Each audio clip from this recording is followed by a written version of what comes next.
Ayan at good day na muli mga boss. Ayan, may unit tayo dito na Toyota Altis mga boss at ang concern dito ni Sir Maugong. Ayan yung nakita namin mga boss. Ayan, may tama ng wheel bearing nga mga boss. Pag natakbo ng 60 pataas, ayan, umuugong daw. Harabang may kasabayan siyang aeroplano na sumasabay sa likod mga boss. Ayan. Kaya yan, pinabili na muna namin ang piyesa sa Sir dito. At ito yung part number niya mga boss. Ayan. Non-ABS to mga boss. Ayan, kaya kung may unit kayong ganito mga boss at may tama ng wheel bearing nyo, ito. Pwede nyo i-DIY ito mga boss, madali lang magpalit nito. Ayan, unang step, syempre, luwagan natin yung mga 12mm na yan sa likod. Di kagaya ng iba madali lang naman yan. Yan lang naman naros yung pinakaluluwagan natin dyan. Tapos tanggalin nyo lang yung brake drum, release yung handbrake, pukpukin yung brake drum, ayan, tanggal na. Tapos dito, second step, ito, luwagan yung mga 12mm na to. Yan, fault.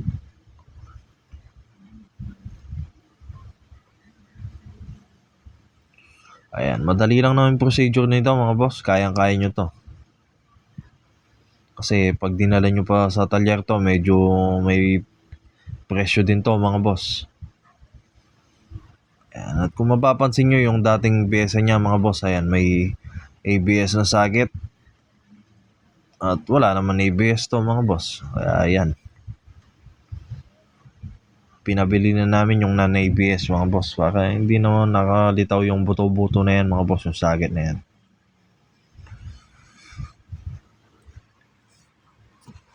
Ayan, sundan nyo lang to mga boss. Ayan, pwede nyong gayahin to.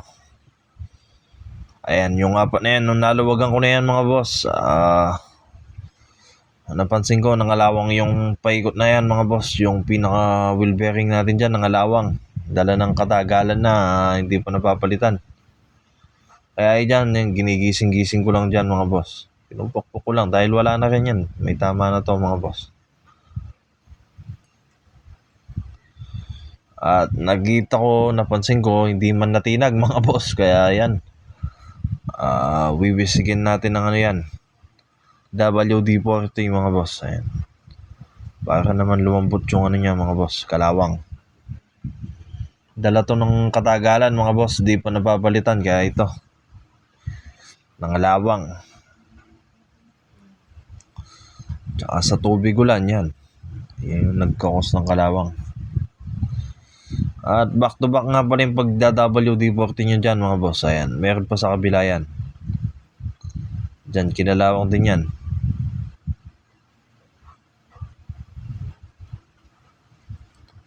Ayan, pag natapos yung spray na ganyan, yung iba mga boss, madali lang tanggalin. Ito talagang nangalawang lang talaga to.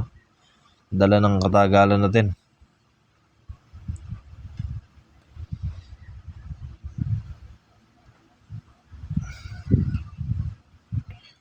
Ayan, at kung mapapansin nyo, sinisikwat-sikwat ko dyan mga boss. Ayan, medyo nakangana ng konti. Ayan, nakabuka na. Ayan.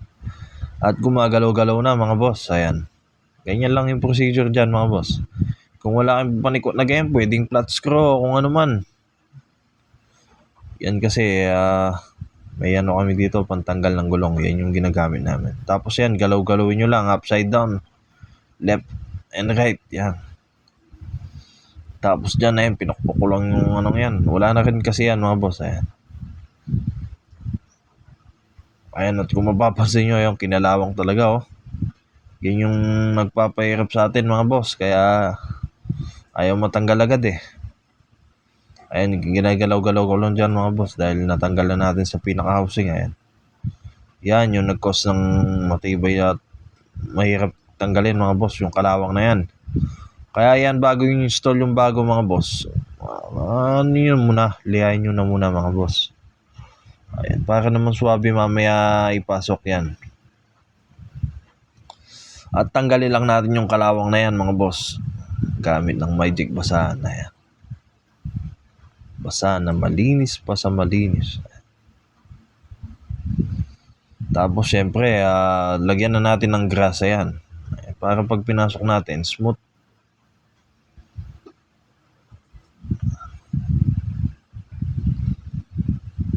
At wiwisiginan ko na din dyan yung wheel bearing natin mga boss. Papayakan lang natin ng konti yan. Para pag pinag-asawa natin, swabe yan.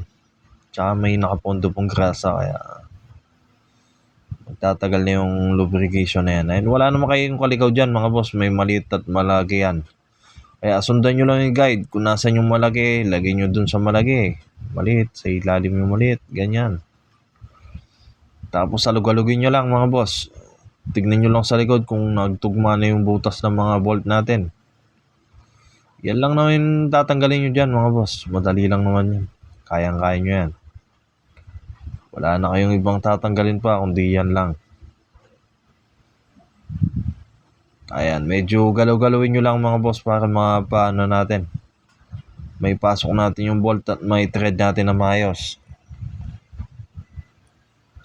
Kung matigas, huwag yung pilitin mga boss kasi baka ma-lost thread naman. Kung sa palagay nyo, swabe nang pumasok, ayan, tuloy-tuloy nyo lang mga boss. Huwag nyong titigilan. At yan, sa pangalawa naman. Ayan, swabe na mga boss. Kaya yung mga susunod dito, madadali na lang ipasok yan. Galaw-galawin nyo lang yung pinaka brake shoe natin, tsaka yung housing, tsaka yung wheel bearing natin. Ayan, nung naipasok ko na yung apat, diyan ko na-impakan yan mga boss. Huwag mo na kayong mag-impact hanggat di nyo nakukumpletong yung maipasok yung apat mga boss.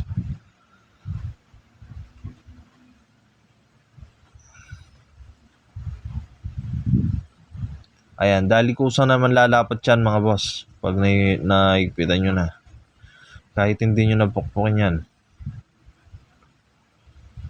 Ayan, at syempre hindi ako panatag sa impact mga boss. Do-double check ko pa ng yan, power handle natin. Ayan, gamit ng torque wrench, ayan. Higpitan ko pa yan. Mas mainam na yung mag-double check tayo mga boss. Kaya kayo, double check lagi. Huwag kayong magpapanatag sa impact wrench.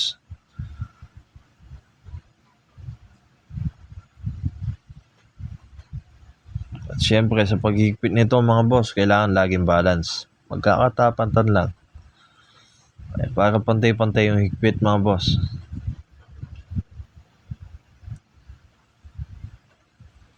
Ayan, na ako dyan, higa-higa, step na ako dyan, ayan.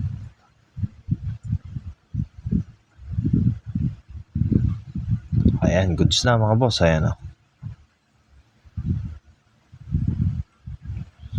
Swabe na, kanina talagang nagbubuhangin na pag iniikot. At syempre, yan. Paikutin natin hanggang sa mahilo na mahilo. Ayan, syempre linisin natin mga boss para naman gumanda-ganda yung niya mga boss, takbo.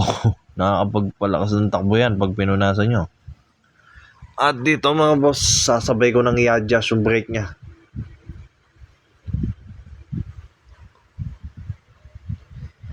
Dahil brake service naman to mga boss. Brake cleaning pa to.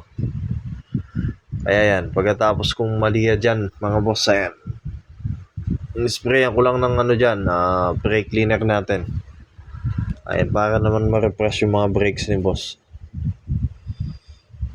Dahil sa madumi na rin mga boss, ayan.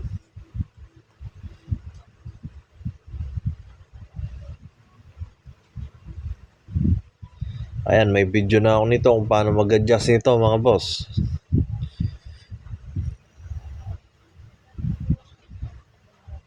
Ayan, ipasok nyo lang mga boss. Huwag masyadong mabigat na mabigat, dapat yung ikot. Huwag naman masyadong malambot na malambot. Dapat yung ikot nito mga boss, saktong may gumagasgas lang. Tapos katamtamang bigat at katamtamang lambot mga boss. Kaya yung pagtamang adjust nito. Huwag nyo masyadong pakabigat dahil baka manikip yung brake natin. Subukan nyo lang, ipasok nyo na yung pasok. Dito medyo pa ako dito, hindi pa ako satisfy. Medyo malambot pa dyan.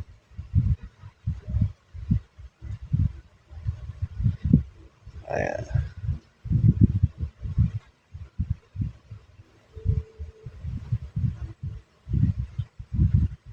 Kaya yan, na-achieve na mga boss. Ayan, goods na. Ganun lang mga boss. Sana may natutunan kayo mga boss. At yun lang po. Ingat po kayo at salamat sa panonood.